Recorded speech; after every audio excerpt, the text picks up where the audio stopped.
Per me quest'anno è il sesto anno con gli Improbabili, vale a dire questo gruppo espressione dell'UTE, Università della Terza Età di San Vito.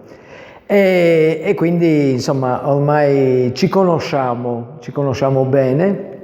Dopo l'esperienza del quinto anno dove mi è toccato anche fare l'attore, dopo questa esperienza splendida fra l'altro con Feydeau, abbiamo pensato di riprendere e di rigiocarci la carta Georges Feydeau, in quanto uno dei grandi autori insieme a Molière del teatro francese. Ecco, un vaudeville, quindi una macchina di comicità, di spensieratezza se vogliamo anche, di divertimento.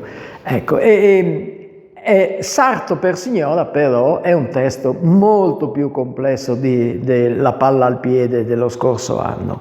Ci abbiamo lavorato un po' di più, è stato difficile ed effettivamente è stato anche difficile perché abbiamo avuto quest'anno un po' meno tempo, ma siamo quasi pronti ormai, siamo a ridosso di questo debutto del 6 maggio qui all'Auditorium Zotti di San Vito con Rap il Calalotto e dopo confidiamo di fare un giro come ci è capitato lo scorso anno che siamo arrivati alle fatidiche 10 repliche se non erro e quindi è stato un bel successo per loro che erano abituati alle 2 repliche qui a San Vito.